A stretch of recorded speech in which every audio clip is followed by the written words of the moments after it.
죄인 괴수에게 직분을 맡기신 이유, 이렇게 말씀의 제목을 지어보았습니다.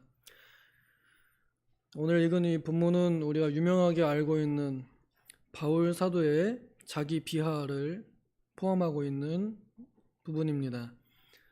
나는 괴수다, 그것도 죄인들의 우두머리다 라고 이렇게 말을 합니다. 저는 이 표현을 현대적으로 좀 쉽게 표현할 땐 정말로 감옥에 들어가 있는 사형수 혹은 흉악범, 이러한 표현으로 다가옵니다. 바울 사도가 스스로 주님을 위해서 자기가 가지고 있던 것 다 배설물같이 여기면서 희생하면서 수고하였지만 그럼에도 자기 자신을 날이 갈수록 낮춥니다. 나는 사도다. 그런데 사도 중엔 제일 작은 사람이다 하다가 나는 성도 중에 제일 작은 사람이다. 그러다가 여기서는 나는 죄인 중에 우두머리다. 죄인 중에 죄인이다. 라고 이렇게 자기 자신을 가장 낮추는 이 모습이 여기에 들어 있습니다. 그런데 오히려 죄인 괴수이기 때문에 그래서 더욱 은혜가 더 넘쳤고 그래서 더욱 하나님께서 영광을 받으셨습니다.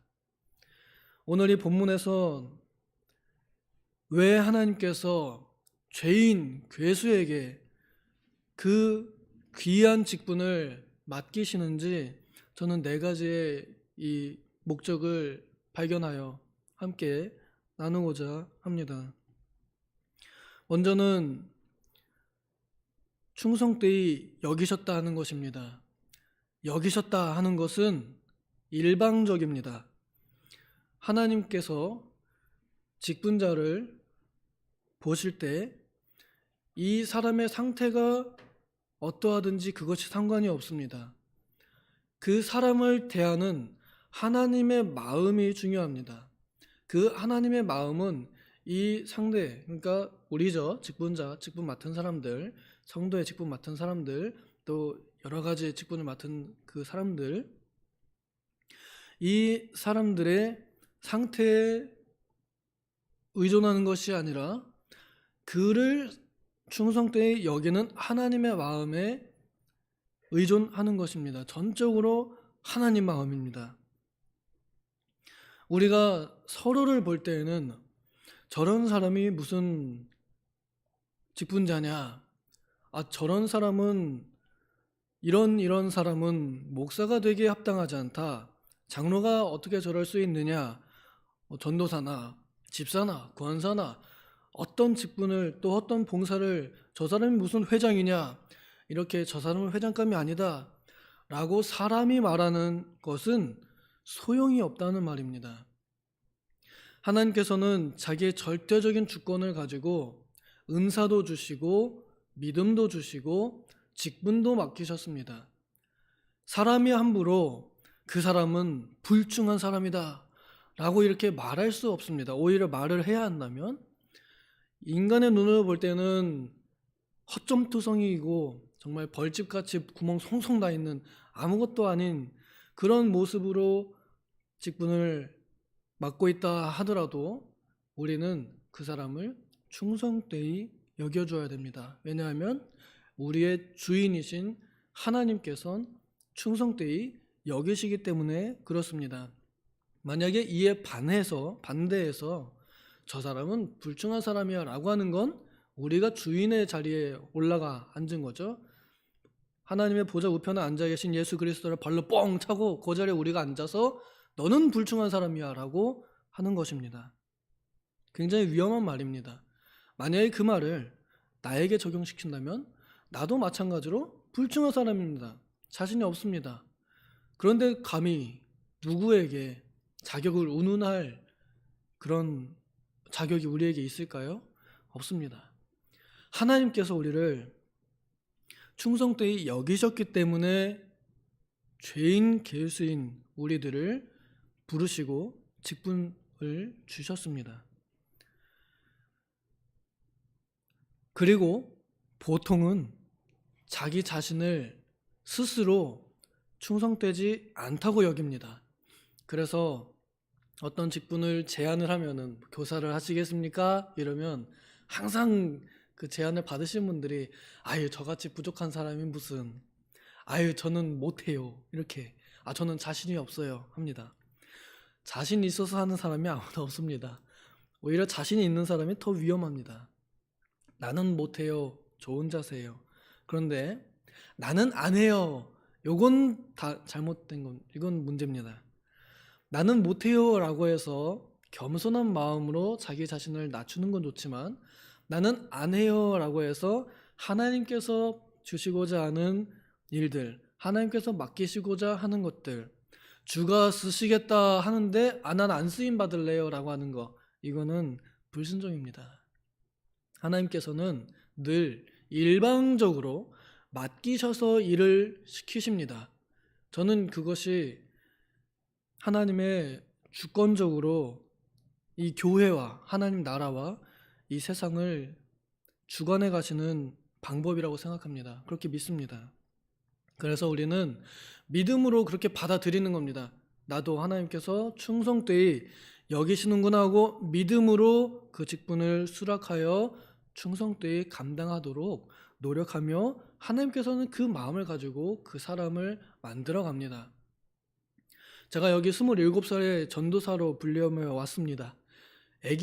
지금도 애기지만 그때 생각하면은 어떻게 그런 설교들을 제가 녹음한 것들 들어보면 어떻게 이런 설교를 하고 뻔뻔하게 서서 밥을 먹었을까? 참 그럼에도 그거 다 감당하시면서 같이 들어오면서 지금 잘한다는 건 아니고요.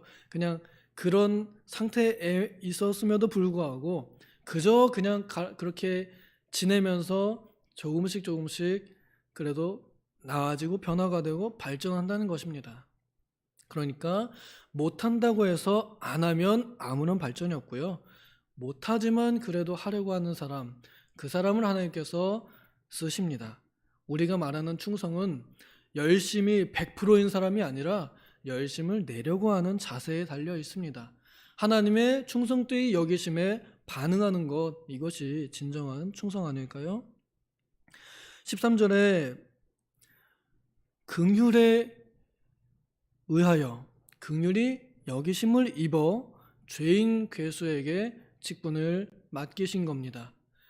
하나님께서는 죄인들을 구원하실 때에도 그 죄인의 의로움을 발견하셔서 얘는 착한 사람, 얘는 의로운 사람, 얘는 구원받기 합당한 사람 이렇게 여기지 않으시고 아유 불쌍해 이제 도대체 내가 아니면은 구원해줄 방법이 없는 이 불쌍한 죄인, 이래서 자기 아들을 내어주셔서 죄인에게 살 길을 열어주셨습니다.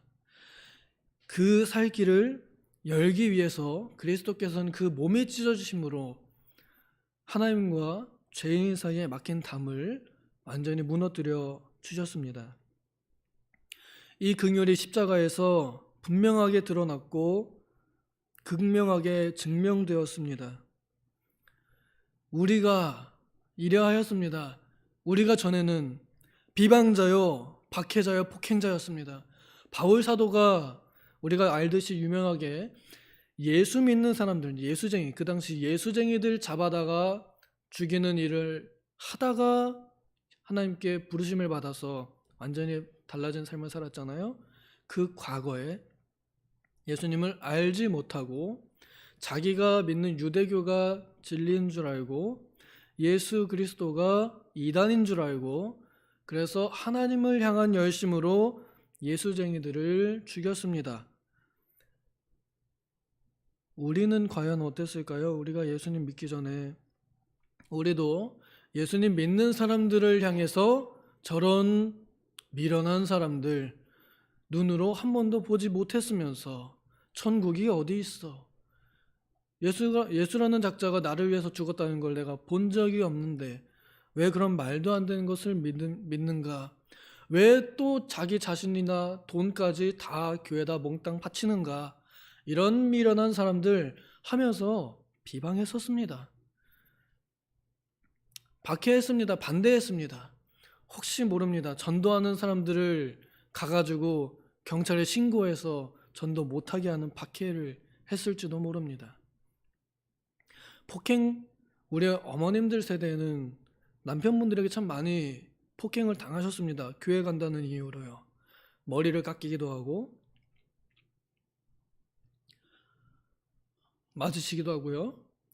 그렇게 그 고난을 당하시면서 교회를 나오셨죠. 자, 우리가 전에는 이렇습니다. 그러나 하나님께서는 그 죄인을 니놈 두고 보자가 아니라 아유 불쌍해 이렇게 불쌍히 여기셔서 구원해 주실 뿐 아니라 귀중한 직분 하나님의 일을 맡기셨습니다.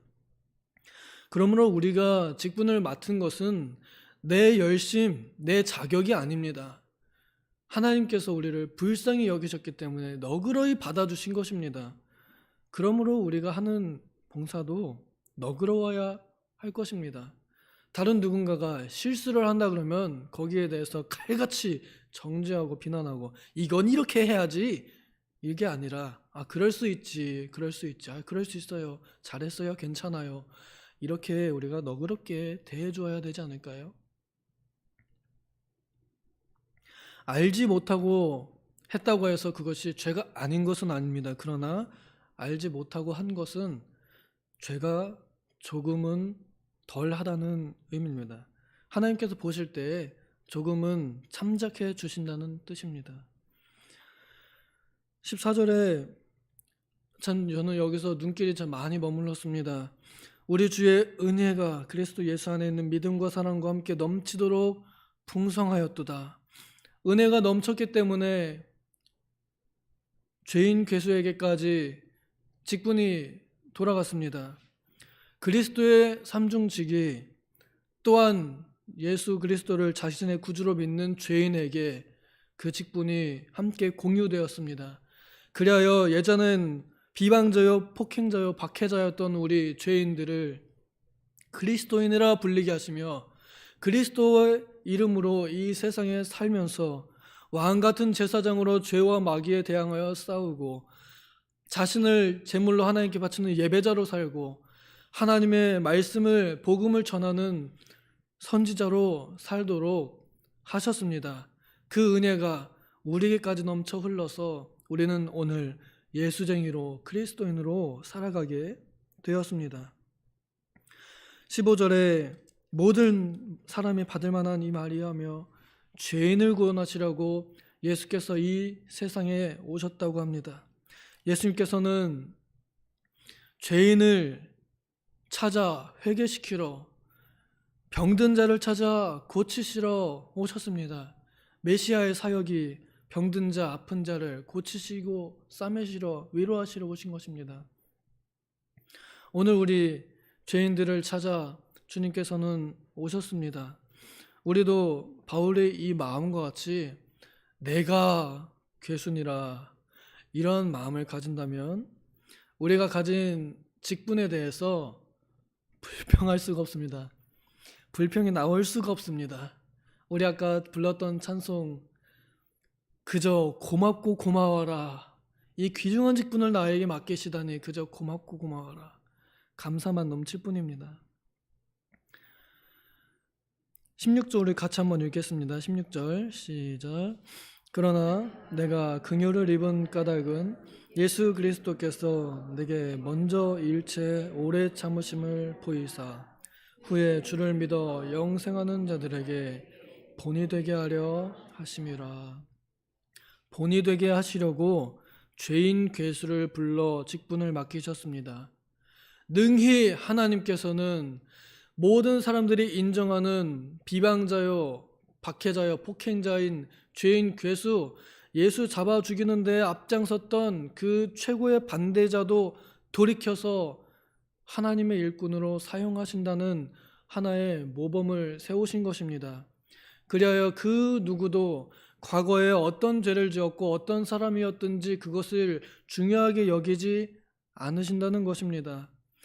내가 과거에 무엇을 하였던 이제 새롭게 되어서 하나님의 고귀한 직분을 맡아 일할 때에는 하나님께서는 그러한 과거의 죄인을 불러서 세우신 그 사람을 통하여 앞으로 믿을 자들, 그러니까 지금 현재 죄인인 사람들이 자기도 구원받고 회개받고 저렇게 쓰임받을 수 있음을 보여주는 모범으로 삼기 위하여 죄인 괴수를 불러다가, 오히려 죄인 괴수를 불러다가 잘하는 사람이 아닌 못하는 사람을 불러다가 직분을 맡기셨다는 말입니다. 잘 못하는 사람을 불러다가 잘하도록 만드십니다. 그래서 잘 못하고 있는 사람들을 위로하고 격려하시는 겁니다. 하나님께서는 잘하는 사람들을 쓰시는 것이 아니라 겸손한 사람을 가까이 하시며 쓰십니다. 그리하여 우리도 하나님과 같이 좀 오래 참으면 좋겠습니다. 어떤 사람이 아직 변화되지 않는다고 해서 답답해하는 것이 아니라 그리스도께서 일체 오래 참을 보이신 것처럼 나도 좀 오래 참으며 기다리되 내가 모범이 되어야 한다. 또 내가 모범이 되고 있다. 또 이미 모범이 되었다.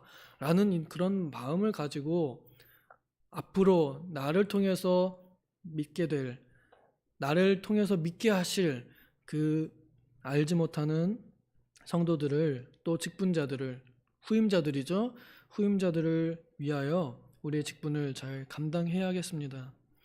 17절, 하나님의 영광을 위하여 죄인 괴수에게 직분을 맡기셨습니다. 바울 사도는 여기서 나는 괴수니라 그러나 하나님의 사랑이 풍성하여 내가 직분을 맡았노라, 내가 긍휼을 받았노라, 그러므로 할렐루야, 이렇게 마무리를 짓는 것입니다. 찬송하지 않을 수 없는 것이었습니다. 우리가 직분을 맡아서 살면은 참 그 직분의 무게가 너무나 무겁습니다. 저는 우리 장로님들 그 두 어깨에 얼마나 큰 이 책임을 지고 계시는지 정말 상상이 안 갑니다. 그리하여 하시는 일들로 인하여 극진히 대접해드리고 싶으나 참 부족합니다. 그러나 하나님께서는 그 일을 통하여 영광을 받으신다는 사실입니다. 우리가 하는 일들은 참 작아 보이지만 그러나 하나님께서는 그 사람의 그 직분을 통하여 영광을 받으십니다. 우리가 직분을 맡은 이유는 취미 생활하기 위해서 한 것 아닙니다. 저 전도사 취미 생활하려고 하는 건 아닙니다. 하나님께서 그냥 시키시니까 하는 겁니다. 충성되이 여기셨다고 하니까요. 나는 불충한데 하나님께서 긍휼히 여기시니까요. 불쌍히 여기시니까요. 하나님의 사랑이 넘치니까요. 본이 되게 하시려니까요. 참 무거운 일입니다. 특히나 본이 된다는 건 더 무거운 일입니다. 그런데 하나님께서는 이 일을 통하여 영광을 받으시려는 것입니다. 모든 직분자들은 이렇게 찬송이 터져 나와야 정상입니다. 불평불만이 없는, 그러니까 그런 거에 신경 쓸 겨를이 없습니다. 봉사하면서 룰루랄라 하나님께 찬양하기에 바쁩니다. 감사하기에 바쁩니다. 그런데 직분을 맡아 일할 때 우리에게 불평과 불만이 들어올 때 그때는 내가 죄인 괴수의 자리를 걷어차고 스스로 의인의 자리에 올라가고 있는 중임을 우리가 좀 깨달아야 하지 않을까 생각이 듭니다. 하나님께서는 우리의 직분을 통하여 영광을 받으십니다. 그러므로 이제 내년 또 선교회 임원들 구성하고 또 각 책임자들도 구성할 때 나는 못해요 라는 겸손한 마음으로 말하더라도 그래도 혹시 선출되면 감사함으로 받아들이며 나는 안 해요 라고 하지 않으며 하나님께서 충성되이 여기심을 인정하여 직분을 받으시고 잘 감당하시는 우리 모든 도봉교회 직분자들 되기를 소망합니다. 기도하겠습니다. 하나님 아버지, 우리는 지금도 박해자고 지금도 비방자이고 지금도 폭행자일지 모르겠습니다. 사랑하는 한피 받은 형제들을 여전히 비방하고 여전히 반대하여 박해하고 방해하고 할 일 못하게 만들고 눈빛으로 말로 뒷말로 수군거림으로 폭행하는지도 모르겠습니다. 주님, 용서하여 주시고 불쌍히 여겨 주시옵소서. 우리가 아직도 이러한 죄인 괴수임을 기억하여 그럼에도 불구하고 나를 통하여 영광 받으시고 찬송 받으시기를 원하시는 주님의 마음을 따라가 내게 맡기시는 귀중한 직분을 잘 감당할 수 있도록 겸손히 받아들일 수 있도록 인도하여 주시옵소서. 감사드리며 예수님의 이름으로 기도하옵나이다. 아멘.